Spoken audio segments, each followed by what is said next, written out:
Ever wonder what happens when army bureaucracy meets special forces sarcasm? One soldier, fed up with his incompetent boss, legally shipped for helicopters across the country just to prove a point. It cost the army over $100,000, and he walked away promoted. This isn't just petty, this is pro-army revenge. You ever take a job so bad it makes war zones feel like a vacation? That was me. One day I'm airborne infantry jumping out of planes, running missions, breathing adrenaline. The next, I am the equipment tracking officer at a soul-sucking 3-star command I now call the Bad Place, or TBP for short. Picture a mix of active duty, National Guard, reserves, and a sprinkle of civilian lifers, all jammed into one office, slowly circling the drain of forgotten careers. Now, I didn't know it at the time, but this wasn't just a job transfer.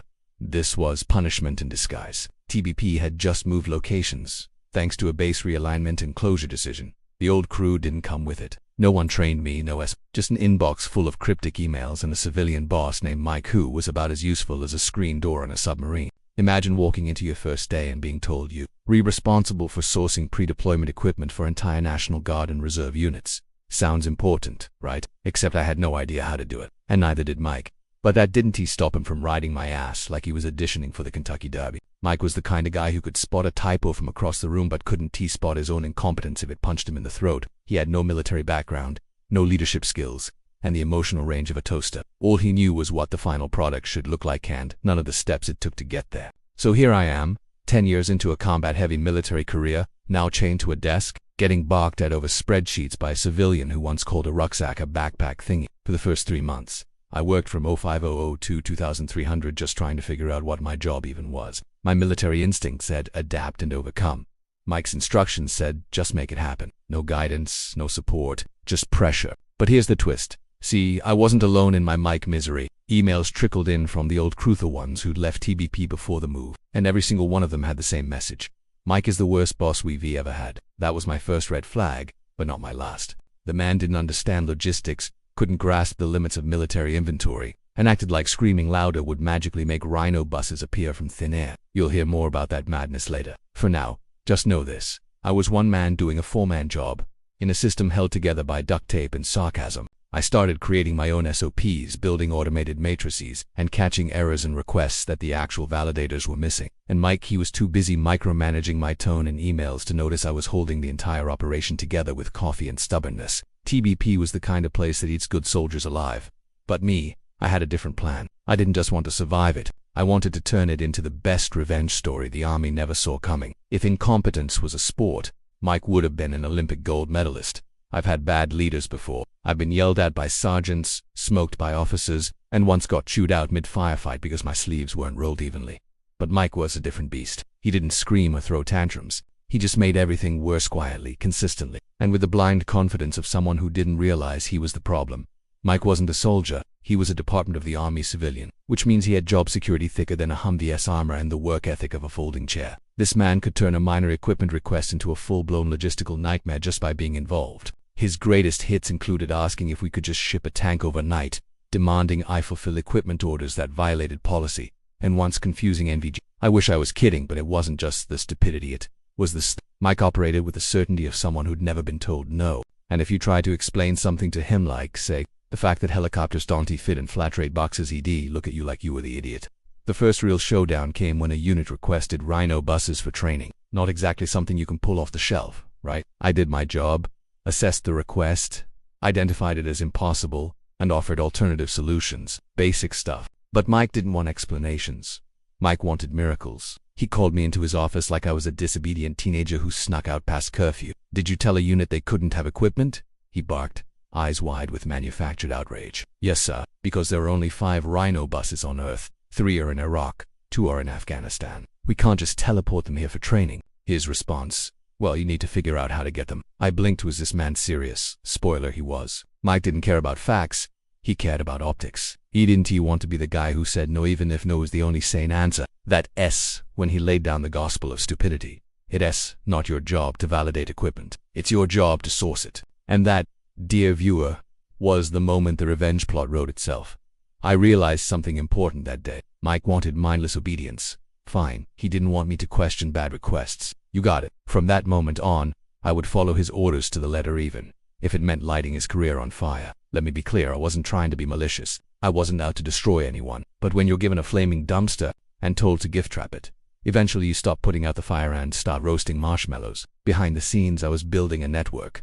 My counterparts at other commands, they all hated Mike too. We bonded over his ineptitude, swapping horror stories and tips for survival. It was like a support group for trauma survivors. Hi, my name's Sloppy and my boss thinks we can overnight helicopters. The more he doubled down on his idiocy, the more determined I became to expose it the only way I knew how, by doing exactly what he told me to, and trust me, I was just getting warmed up. Now, if you've never heard of a Rhino bus, that's okay. Most people haven't. It's not exactly standard army fare. It's a heavily armored, IED-resistant, transport, think school bus meets tank, with just enough room to cram in a dozen combat boots and PTSD.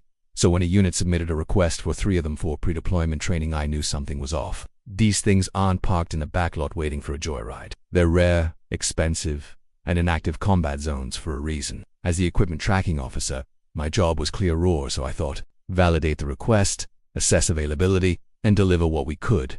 And that's exactly what I did. I explained, politely, that their request wasn't feasible. I offered alternatives, other vehicle types, similar capabilities, training simulators. Problem solved. Right? Wrong.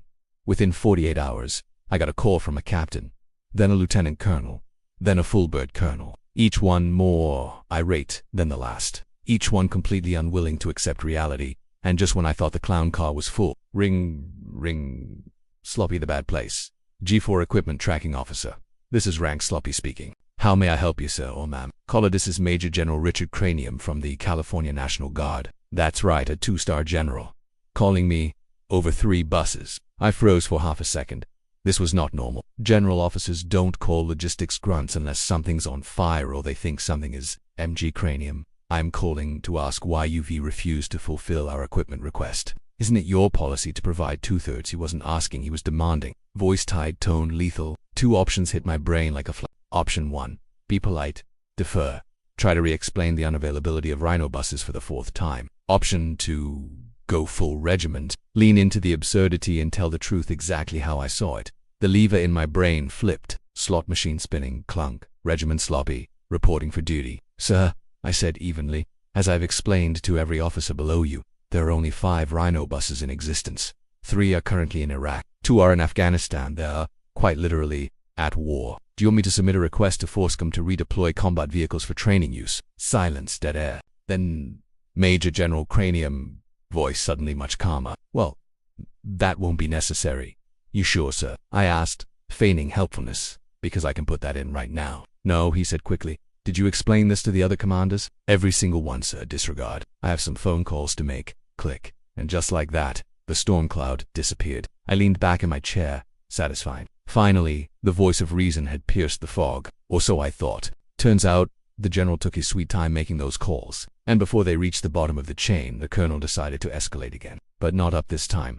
Down to Mike. And that's when things went sideways. Mike stormed into my cubicle like he'd just discovered I was smuggling secrets to the Russians. Mike, did you tell a unit they can't have a piece of equipment? Sloppy, yes, sir, because there are only 5 of them, and they're all in active combat zones. Mike, now practically red-faced. Well, you need to figure out how to get them. I stared at him deadpan, waiting for the punchline. Sloppy, you want me to recall Rhino buses from Iraq because a unit wants to train with them? Mike, it's not your job to validate equipment, it's your job to source IT, do you understand? There it was. The golden ticket, the magic phrase. Not my job to validate. Copy that, sir. If you wanted me to turn off my brain and follow orders blindly, that's what I'd do. But I wasn't going down alone. If this ship was going to sink, I'd make damn sure Mike was steering the wheel. It didn't take long to find the perfect opportunity. Buried in the stack of incoming requests was one from an infantry unit. Most of it made sense, standard gear for spies and fries training. But there were 4 items that raised every red flag in my mental inventory. They'd requested to UH-6OL Blackhawks and to CH-4 Chinooks. Let me repeat that. For helicopters. Now, any halfway competent officer would have flagged it, would have routed it back for clarification. But me, I remembered my new mantra. It's not your job to validate. It's your job to source. So I did a called in favors. I searched every inventory system from coast to coast. I coordinated cross-country transport, pieced together fragmented availability, and pulled off what should have been impossible. I sourced all for helicopters. Then I dropped the paperwork on Mike's desk with a smile and waited. Mike, true to form, didn't read a damn thing. He signed off without question. His signature authorized the funding, his signature greenlit the shipments. And then, I waited for the birds to land. If revenge is a dish best served cold, then this one was flash frozen at 30,000 feet and delivered by rotary wing. The best part, I didn't break a single rule. I didn't bend any policies. I followed orders exactly painstakingly because that's what Mike wanted. No validating, no questions. Just source the equipment and let the paperwork gods sort out the consequences. So I did. And now, 4 helicopters were in the air, Blackhawks and Chinooks on their way to a unit that didn't even have pilots. All to support a routine spies and fries training request that could be been fulfilled locally with existing assets. Meanwhile, back at TBP I was busy putting out real fires. Equipment shortfalls, deadline pressure, a workload fit for 4 people being carried by 1. Honestly, I'd forgotten about the helicopters until the call came in. Ring ring Sloppy. G4, Equipment Tracking Officer. Rank Sloppy speaking. Caller, this is Sergeant First Class Ricky Bobby, Long Range Surveillance Unit name. Sloppy, hey, what's up, Sergeant? SFC Ricky Bobby. So, I'm standing on the flight line looking at 4 helicopters. I've been told I need to sign for them. I nearly dropped my coffee. Sloppy, let me pull your request. I shuffled papers until I found the Holy Grail. 4 helicopters. Fully sourced. Fully signed. Sloppy, yep, to Blackhawks and 2 Chinooks, you requested them. Correct. SFC Ricky Bobby, I mean, yeah. But I meant we needed them to train with, not like have them. Sloppy, well, once you sign, they're yours. You could try to fly one. We both broke into laughter. That dark, exhausted army kind of laughter where, you know, something has gone completely off the rails, but you just go with it. SFC Ricky Bobby. Fucking army. Sloppy, I already coordinated with aviation. Here's their contact info. They'll square you away. SFC Ricky Bobby. Appreciate it, man. This is insane. Sloppy, call me if anything else lands in your lap, literally. We hung up. I was still grinning when I stood up to grab lunch. That's when I heard it. Sloppy, my office now. Mike's voice, sharp, panicked. I walked in, cool as a breeze, and stopped dead. His office was full. Standing room only. The G4 colonel, the deputy G4, and the G3 colonel from operations. Oh boy, Mike. It seems we have an issue, Sloppy real. I wasn't aware of any problems, sir. Mike, brandishing paperwork. This unit is wondering why one of their sergeants just signed for 4 helicopters. I blinked slowly. Masterclass level poker face, Sloppy. Did they request for helicopters? Mike, yes, it's right here, Sloppy then. What's the issue? The G4 colonel cut in, visibly trying to stay calm. G2 for colonel. We shipped 4 helicopters across the country. The unit is already at Fort Hood. There are helicopters there along with pilots already on Station 4 spies and fries training. Sloppy, oh. I didn't know that. G2-3 Colonel DeDonte, it strike you as odd that an infantry unit was requesting aircraft. Sloppy, every head in the room snapped toward me like I'd just grown horns. G2 for Colonel. Then WHY. Did you source it? That was the moment I'd been waiting for. I locked eyes with Mike and said, Sir, as I understand it, it's not my job to validate requests. It's my job to source them. Mike made that very clear multiple times. Silence. The G3 Colonel glanced at Mike. Mike opened his mouth, but the G4 Colonel raised a hand. G2-4, Colonel Mike, did you tell him that? Mike, well yes, but G3 Colonel, so you signed off. Without reading, on a request to ship for helicopters halfway across the country equipment they already had on base. Mike tried again. Sir, I didn't think G4 Colonel, clearly. And then the room started to empty. The G4 Colonel. Mike, let's continue this in my office. Mike turned pale. I stood motionless until they left. Then I returned to my desk, heart thumping with satisfaction. Not long after, the G3 Colonel, someone I'd worked with before, wandered over and sat on the edge of my desk, grinning like a wolf. G3 Colonel. How the hell did you even find for helicopters, Sloppy? I called everyone. Sourced them one by one. It was a lot. G2-3 Colonel. What did your counterparts think of the request, Sloppy? They think Mike's a menace too. He laughed, shaking his head. G2-3 Colonel. Honestly, I respect it. You followed orders to the letter. Mike set the trap and walked right into it. Sloppy saw I was going to get blamed either way, so I decided, fuck Mike. G2-3 Colonel. Yup, fuck Mike. The first thing you need to know about military shipping is this. It's not cheap, especially when it involves flying, fueling, and coordinating for massive helicopters across state lines. But there were 2 Blackhawks and 2 Chinooks, Texas, like a poorly planned episode of Army Cribs, all because one infantry platoon requested them for spies and fries training, and nobody had the guts to say, hey, maybe let's not do this. Except me. I had the guts. But I also had Mike, who demanded I stop thinking and just source everything. So, source I did, with the intensity of a man on a mission and the petty spirit of a logistic samurai. I pieced together the impossible. Now those 4 helicopters were someone else's problem. Specifically, they were SFC Ricky Bobby's problem. Imagine being a platoon sergeant walking out to check on your training gear and finding 4 aircraft, parked like someone accidentally ordered the deluxe version of your Amazon wishlist. No pilots, no aviation support, just for hulking machines and a clipboard that said, "Sign here," and Ricky. He took it like a champ. SFC Ricky Bobby. I'm standing here with 4 helicopters. I was told to sign for them. Sloppy, well, once you sign, they're yours. Just don't try to hotwire them. We both lost it. But what made it so perfect was how calmly the absurdity played out. Everyone involved, from the receiving unit to the validators, had that classic Army reaction of "Welp, orders are orders." I made sure the right validators were looped in. I made sure the request had every check mark and every box filled. I followed protocol so flawlessly that if you read the paperwork, it looked like the most justified request in Army history. No one could say I didn't do my job. Meanwhile, back at the bad place, Mike was learning just how quickly for helicopters can turn into a career hazard. His signature was now attached to one of the dumbest logistical moves of the fiscal year-end. The command staff was not amused. That's the beauty of military bureaucracy. When it turns on you, it doesn't nibble. It devours. And the best part, I didn't have to do a thing. I just sipped my coffee and waited for the fallout. Because once the rotor stopped spinning, the real noise started inside those offices.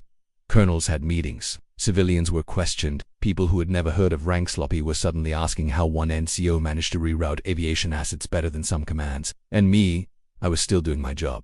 Still fielding calls. Still sourcing gear legally, ethically, and without validating a damn thing. Until someone finally did what should have been done on day one. They asked, why didn't anyone catch this earlier? And the answer was always the same. Because Mike said not to. The helicopters touched down like thunder, but the real storm was still brewing inside the command suite, where paperwork suddenly became a weapon and silence meant someone was reloading. I didn't see it happen. I didn't need to. You can feel when the brass is boiling, the clipped tones, the echoing footsteps, the way staff officers walk around like they're retrying not to step on a landmine because one of them might be the landmine. Mike was the first casualty. It started subtly. His voice got quieter in meetings. His door stayed shut a little longer. He stopped barking my name like a drill sergeant with a superiority complex. I figured the J4 colonel had given him the talk. But then I got summoned to the war room again. This time, though, it was different. No yelling, no dramatic posturing. Just tension so thick you could cut it with a bayonet. Mike sat stiffly in his oversized chair. The G4colonel.com, but clearly fed up, had the infamous helicopter request in hand. The G3 colonel flanked him, arms crossed like a bouncer outside a club no one wanted to get into. G24 colonel, rank sloppy. Did you source these helicopters? Sloppy, yes sir, per standard procedure. G23 colonel.